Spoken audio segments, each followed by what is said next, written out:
Hi everybody, Dacob here. Welcome back to the Fragrant Bunker. Today is July, and with a new month begins a new top 5 for the month of July. My top 5 perfumes for the month of July. Subscribe to my channel first and foremost, and you can also join me on Patreon, superdacob all spelled together, for extra perks. Thank you to all my patrons who have already pledged. This video is being filmed live in front of a live virtual audience. I live stream on my main Super Dacob channel every Saturday, and you're all more than welcome to join the live chats. Speaking of live chats, let's blend them in. Hello chat, how's it going, my loves? We're doing top 5 July perfumes, my top 5 at least. Boy, has this been a journey, let me tell you. And by the way, for those of you who are on Patreon, Tier 2 patrons get access to a special video coming out next week, which is behind the top 5 perfumes for the month of July, where we get more psychological behind the perfume. So for all my Tier 2 patrons and Tier 2 members over on my main channel, you will get access to a special behind the top 5 perfumes for the month of July next week. Exclusive video coming up. But for now, would love to know your top 5 in the comment section down below. And also for my chats, let me know what your favorites are. And you can also guess now in the live what you think is going to be the first one. Now, the first one is, seriously, I'm more and more in love with this one. It's hypnotic. Even though it's not hypnotic poison, it's still a poison. It's Pure Poison, the original formula of Pure Poison. This is the first 2004 release in the original packaging with the beautiful pearl. I love this bottle so much, with the white stopper and the purple ring around it with the silver, with the metallic purple stopper sprayer, not stopper, sprayer. Such a beautiful, beautiful bottle. Dominique Ropion is behind this. He knows a white floral. Oh my gosh. But only the original formula of Pure Poison. I don't like the current formula. I wake up in the morning feeling like P. Diddy, and I spray Pure and I spray Pure Poison. But also in the evening. It's a beautiful, beautiful, beautiful. It carries me through the day. And you know what? It's magical because it's light.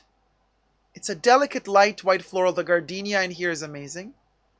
Even though it's light and it doesn't scream and screech, it still lasts 10 hours on me. It never stops. The silage is amazing. This thing is amazing, you guys. If you can hunt down the original formula, really do. It's making me dream in July. The second one is also wonderful in heat. It's Chanel Paris Paris or Paris Paris from the Les Eaux collection or range. You can see how much I've used up of this perfume already, and I've only had it over a little bit over a month, I guess. Beautiful rose patchouli combo. This thing is so sophisticated but simple at the same time. Refreshing in summer. It's one of the most beautiful roses I've smelled in a long time. It doesn't smell, like cheap rose syrup that you can, get usually to mix and make a drink. And a lot of perfumes have that cheap rose smell. This smells really good. And the patchouli is also really good in this one. So, oh man, it's so beautiful. It layers also really well with Pure Poison in case you wanted to layer it. When it gets super, super hot, Jack Dean guessed. Tickle, tickle, you guessed it. It's Eden. Oh my God. Cacharel's Eden. In the heat of summer, this is amazing. Amazing. And I always say, always spray it only behind the knee. Don't spray it too close to your nose because it's really, really intense. And it is a bit screechy, and it has those decaying fruits that just wither away. But it sounds gross, but it's beautifully gross. It's the Garden of Eden, and Adam and Eve don't have the time to eat all the fruits growing in the garden. So the fruits over ripen and become strangely cloying with a tuberose that slithers like a snake through the fruits. It's amazing. But sprayed behind the knee, which is the furthest pulse point from your nose, so you have the distance and the pulse point can emanate the smell, and it's going to kind of slither through your body and get to your nostrils, and it's going to be delicately gorgeous and beautiful. Eden is amazing in summer. It blossoms so beautifully in summer. It's not really a perfume I wear a lot in winter. It's a summer perfume for me. Number 4. Now, mind you, we had our gardenia-based fragrance, right? Number 1 was gardenia. Number 2 was rose. Number 3 is kind of like a tuberose, but also a lot of other fruits, and also patchouli is in this one as well, just like in Paris Paris. The 4th one is tuberose, ilang ilang, and jasmine, and we have these night blooming flowers, jasmine sambac, ilang ilang, and tuberose, and that would be the perfume that actually I'm wearing a lot today, and I do tend to overspray this one, and that would be Alexander McQueen, you guys, the eau de parfum. I do have backups of this one. This one has been discontinued, unfortunately, because Coty, whatever doesn't make them a lot of money, they discontinue. At least allegedly. Just my opinion only. Okay. Not rooted in any truth or facts. Alexander McQueen, you guys, the eau de parfum. Oh. And you know what? This one was released in 2016. It ages so well. It's becoming more beautiful with every year. And unfortunately, I only have like 3 bottles. I wish I had more. It ages really well. It's a beautiful, delicate, but firm tuberose and ylang ylang. And jasmine. Oh, seriously low. Oh my gosh. It is a beauty. It's a simple, delicate beauty. Nothing complicated. But it just works. Alexander McQueen. Number 5. The time has come to reveal something to you guys. I have been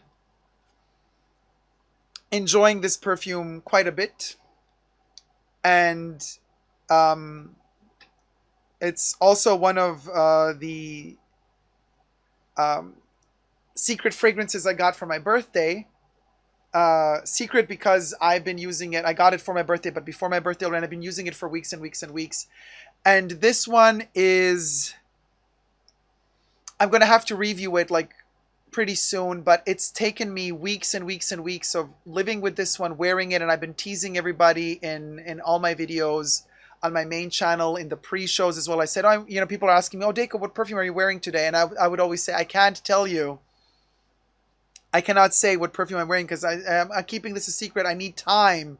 And it took me, oh my God, almost a month to get into certain nuances of this one, because this one is one of the most complicated perfumes I've ever dealt with in my life. It's not difficult to love this one. No. Don't get me wrong. It's not difficult to love it. You can love it easily, but it's a depressed perfume. And boy, oh boy, it's a perfume that smells of depression, and it is so poetic and painful. It can bring you to tears. And it is a tuberose based fragrance as well, and I will be reviewing it soon. But I am obsessing over this one in especially as days get hotter and hotter.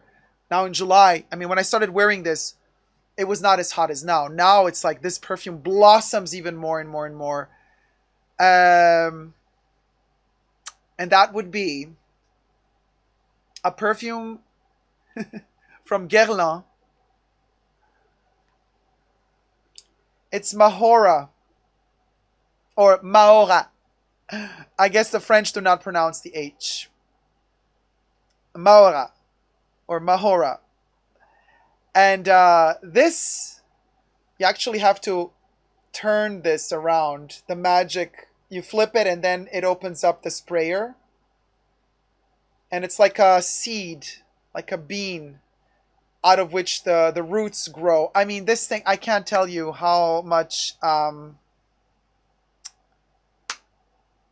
how I can't I it's hard to put this into words, but I'm gonna really, this one deserves one of my top-notch like reviews with dedication, like full blown, like the review of this one is gonna be, for me, really intense. Okay, so I'm not gonna say much about it except that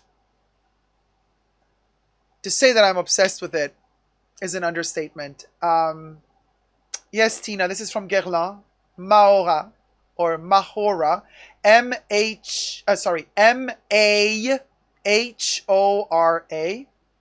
It's discontinued. It's a fragrance from 2000, from the year 2000, and it didn't do well, and it was gone off the market literally a year or two after its release. This gorgeous bottle. Oh my God. There's so much to say about the bottle, about the history of the bottle, who designed the bottle, the perfume.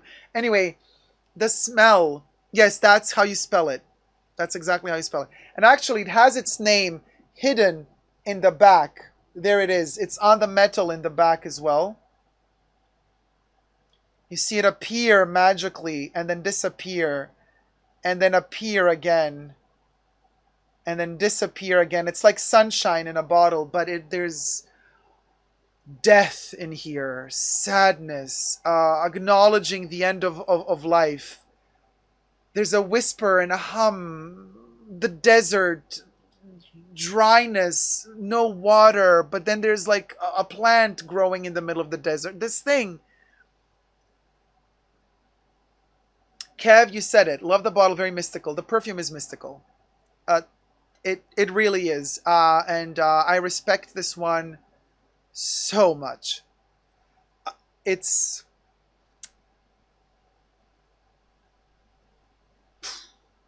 this one moves you to tears.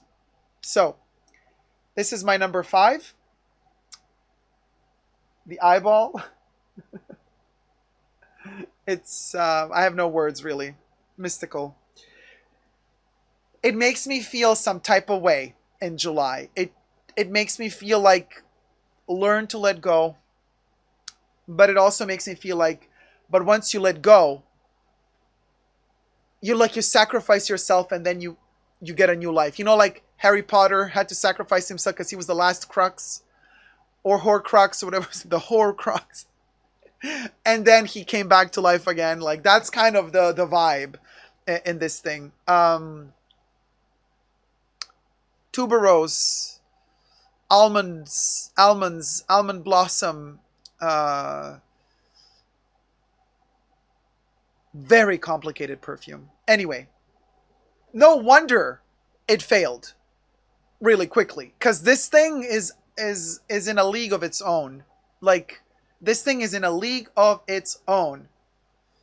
It's somewhere else. It's in another place. And it takes me to another place, you know? And I need that this month. I need to also be somewhere else.